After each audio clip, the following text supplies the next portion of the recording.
கேடி சீரியலோட சின்ன ஒரு குட்டி ரிவ்யூ பார்க்கலாம். நம்ம சேனலை அதுக்கு முன்னாடி சப்ஸ்கிரைப் பண்ணிவிடுங்க. பக்கத்தில் பெல் ஐக்கான் இருக்கும், அதையும் ப்ரெஸ் பண்ணிடுங்க. அப்போ தான் நாங்கள் போடுற வீடியோ உடனுக்குடனே உங்களுக்கு நோட்டிஃபிகேஷன்ஸ் வரும். வாங்க வீடியோக்குள்ளே போகலாம். கேடி சீரியலில் இப்போது புதுசாக ஒரு கேரக்டர் கொண்டு வந்திருக்காங்க, பாண்டியம்மா அப்படின்ட்டு. ஸோ இவங்க பார்த்திங்கன்னா வில்லி ரோலில் தான் ஆக்ட் பண்ண வந்திருக்காங்க. இவங்க யார் அப்படின்னு பார்த்தீங்கன்னா சந்திரகலா இருக்காங்க இல்லையா, ஸோ அவங்க ஹஸ்பண்டோட சித்தி அப்படின்னு சொல்லிட்டு தான் இதில் வந்து ரோலில் ஆக்ட் பண்ண வந்திருக்காங்க, பாண்டியம்மா அப்படின்ட்டு. ஸோ வெள்ளி ரோல் தான் பண்ண வந்திருக்கிறாங்க. ஸோ இப்போ பாட்டியை பார்த்திங்கன்னா பயங்கரமாக அதுங்க பேசுகிறாங்க. அதுக்கப்புறம் நம்ம ரேவதி, ஸோ 4 சிஸ்டர்ஸுமே வந்து வராங்க.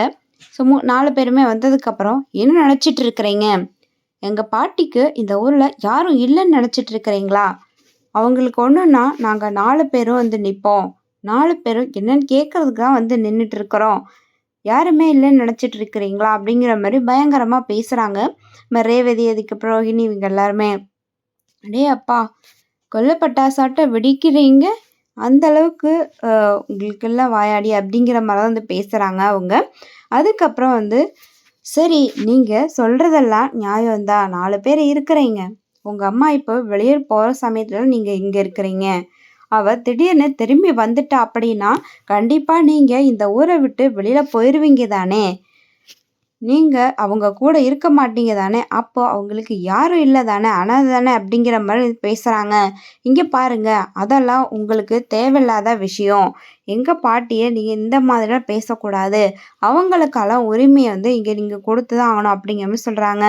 அதாவது ஆடிப்பெருக்கு அப்படிங்கப்போ கோவிலில் எங்கள் பாட்டி தான் வந்து கூழ் ஊற்றுவாங்க, நீங்கள் இந்த ஒரு முறையும் செய்யக்கூடாது, வழக்கம் போல் எங்கள் பாட்டி தான் செய்யணும் அப்படிங்கிற மாதிரி சொல்லிகிட்டு இருக்கிறாங்க. ஆனால் பாண்டியம்மா அதெல்லாம் முடியாது, யாரும் இல்லாத ஒருத்தி எப்படி வந்து கோயிலில் இப்படி ஒரு சம்பிரதாயம்லாம் பண்ண முடியும் அப்படிங்கிற மாதிரி பேசி